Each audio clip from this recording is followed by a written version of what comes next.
My name is Larry Hogan, and I was a prosecutor in Chesterfield for a little more than 20 years.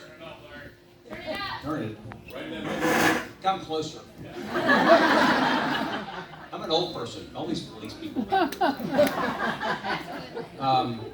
Before that, I was a prosecutor in the city of Richmond, and my wife Andrea, who's here, with her Duke blue jacket on here, she worked in the Commonwealth Attorney's Office in Chesterfield for almost 30 years. So we have a lot of experience with the way things used to be in Chesterfield.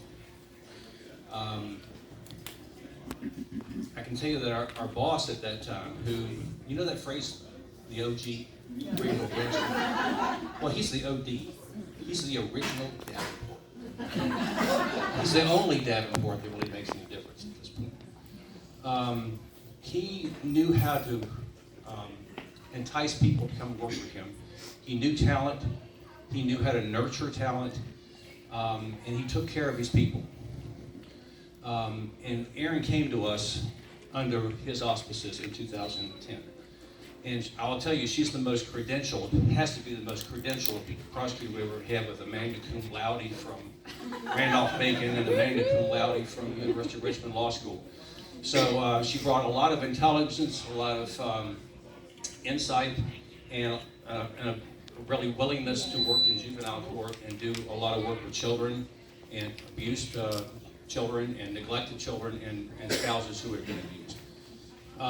So we began knowing Erin in 2010, and we found out we had something in common. That was Manteo, North Carolina. We actually attended her wedding, and my wife and I are actually married in the very same spot that Chris and Erin were married years later. But Erin brought a real desire to work in juvenile court, and she went over there and she started making a name for herself immediately. And it wasn't long before I was in the big office, the big courthouse. They wouldn't let me in juvenile court. They were nervous about that. So we started hearing things about Erin from judges, from clerks, from deputies, mostly from police officers, about how good Erin was and what a shining star she was in the office, and she was going to do great things, and she did do great things. She became a supervisor, she became a mentor, and she just embraced the whole concept of trying to help people through the process. I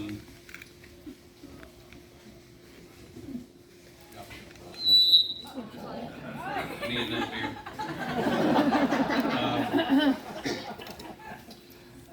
Give me a second.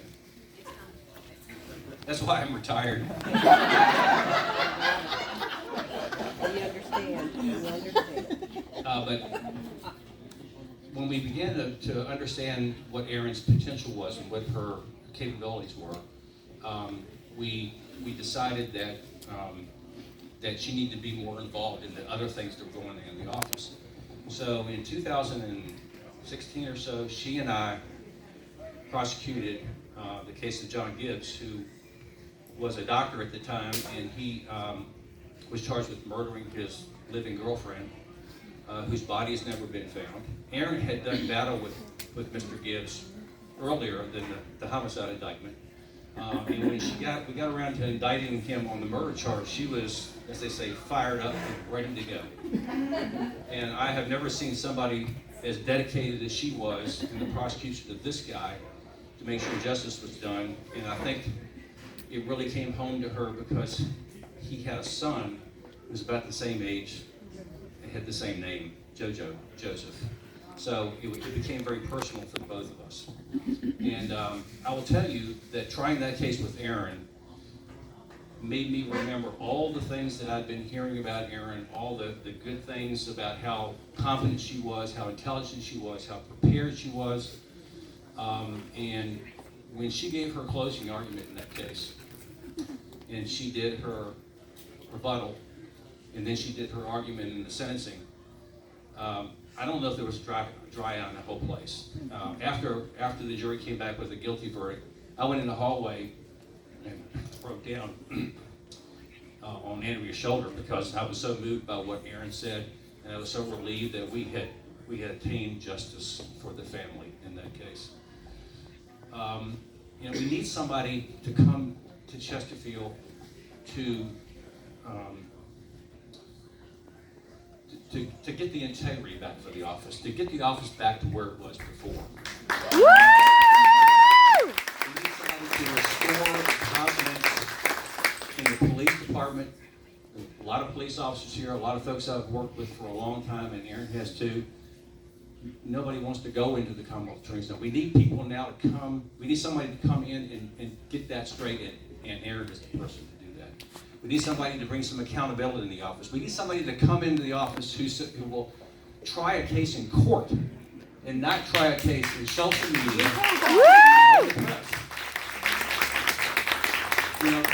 That's just not the way we do things. That's not the way things ought to be done, and we need somebody to straighten that out. And Erin is the one to do that. She's competent, she's intelligent and capable, and she's ready for this. She's been a mentor, she's been a supervisor, she's ready for this. She must be ready for it because she had a judge in Powhatan say, will you come down and straighten out this mess in Dinwiddie for us? Yeah. And be an interim prosecutor after our elected prosecutor was incapacitated for some reason or another, and she went, yeah, I'll do that. So she's running an office already. So I'm here to endorse her and to introduce all of you to her. And as you don't know her already. So she is the winner of the Jenny Duvall Award for the Best Prosecutor in the Commonwealth of Virginia just last year. She's an unsung hero. And she is a baseball mom and a football mom and a huge Hokie fan. There's a dog named Beamer. Hokies. So I'm here to introduce you to the next Commonwealth's attorney in Chesterfield County.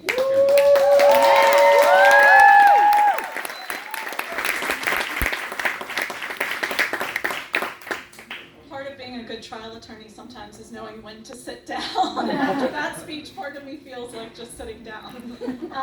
But thank you, Larry. I forgot how hard of an act you are to follow.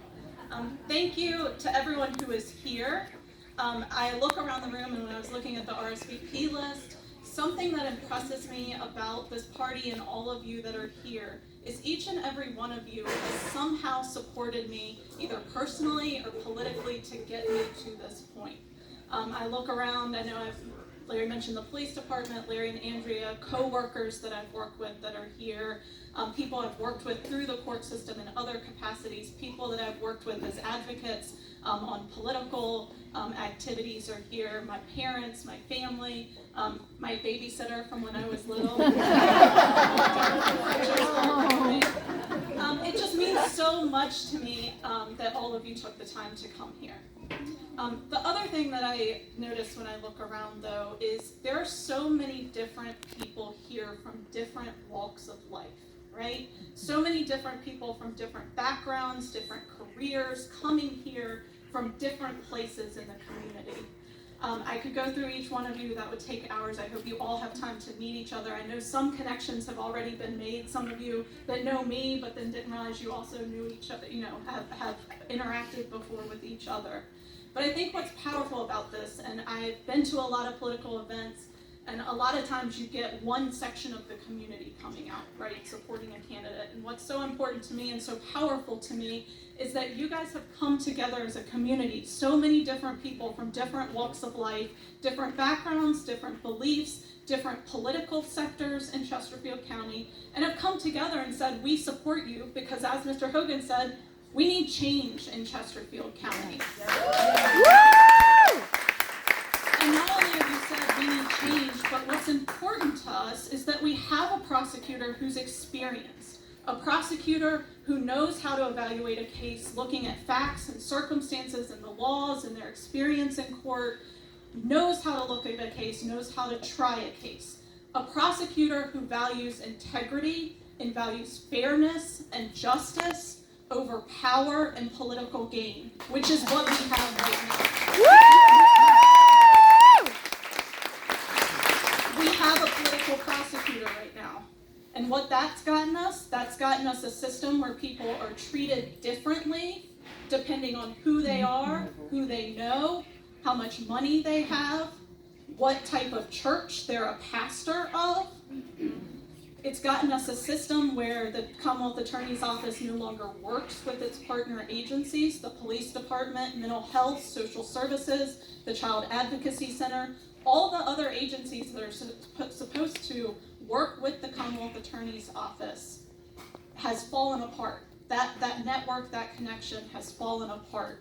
And that's where a political prosecutor, someone who's in it for power and in it for political gain, has gotten us. It's gotten us an office that is incompetent. And when we have an office that's incompetent and isn't working with our community partners, community safety and the wellness of our community suffers. And that has got to change. Woo!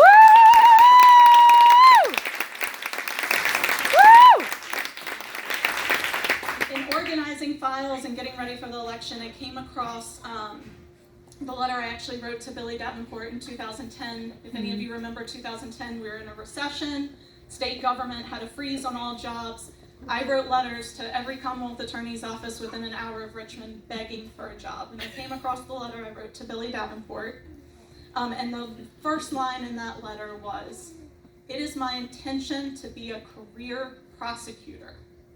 I came across the letter I wrote to him in 2016 when there was an opening to be on the leadership team and be a deputy in the office.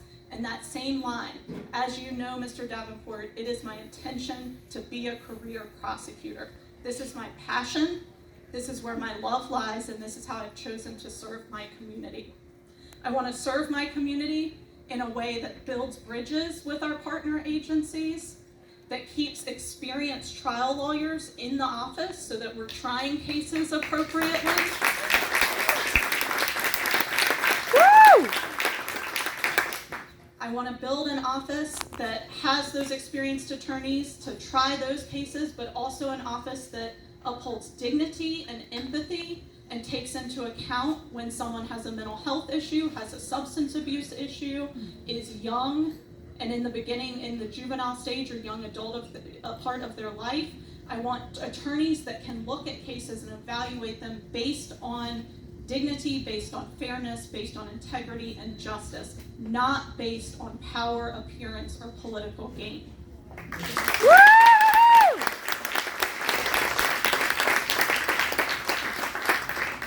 I'm an attorney and I love giving closing arguments, but my husband has told me that I don't like to listen to other people speak. Going through my head thinking of which stories I want to tell, but I do want to leave you with one story. As Larry mentioned, last year I was honored to be asked to go lead the Dinwiddie Commonwealth Attorney's Office for a period of time. And while there, I met their county administrator on a number of occasions, Kevin Massengill. And I don't know if any of you know Kevin. He's been the county administrator in Dinwiddie for a while.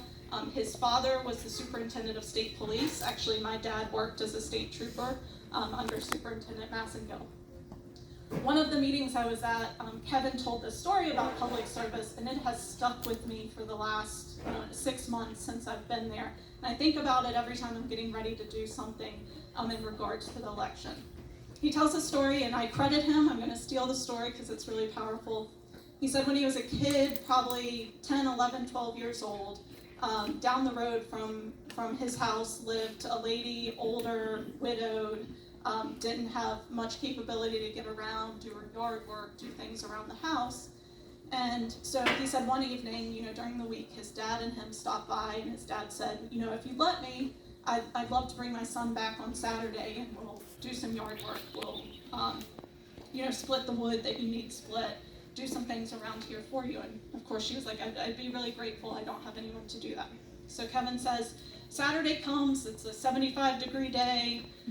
His dad says, let's go on down the road and help her out. And little Kevin says, do we have to do that? It's a beautiful day. I'd rather play baseball with my buddies. I'd rather go fishing. Can't we do that another day? And his dad said to him, we don't have to do it. We get to do it.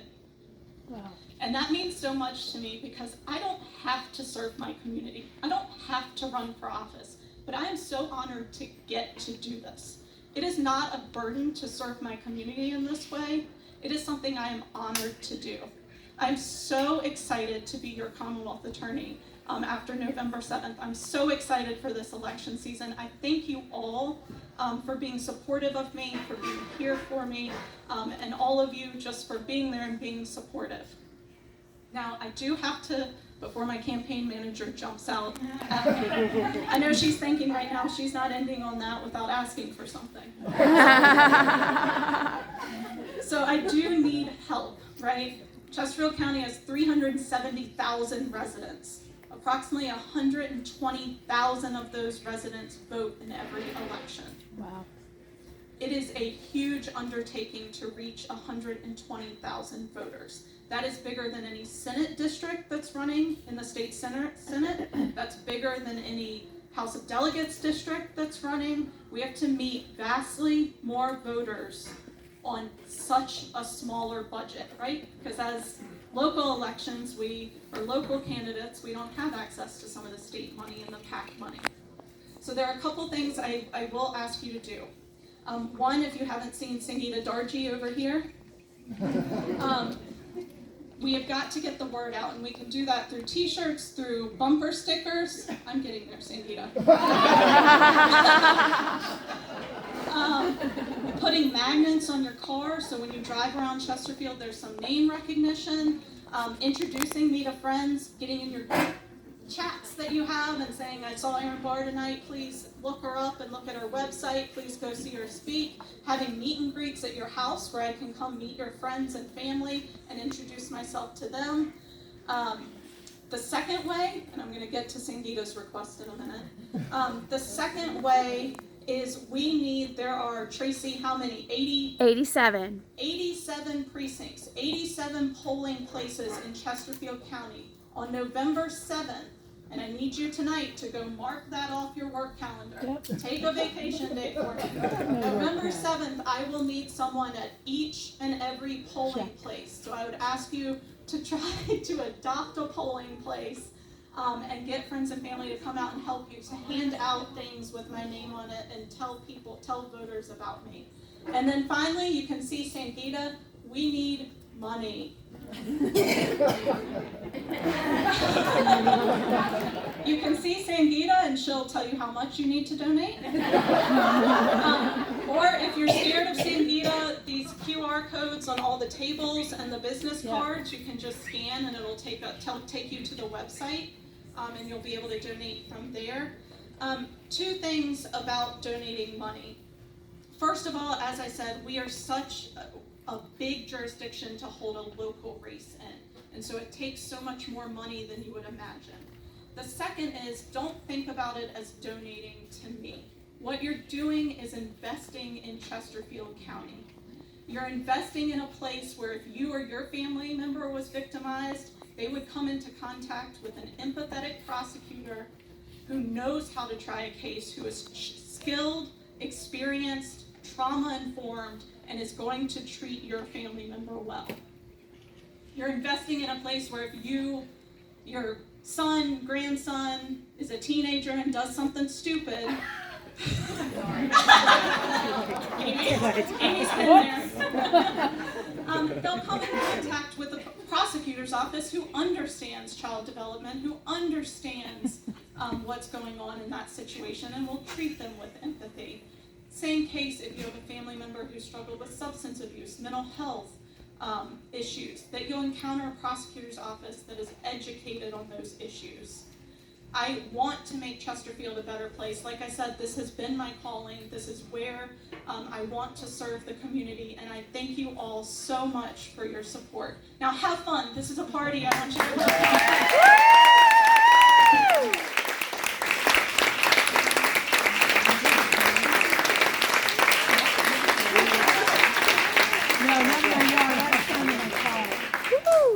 Yeah.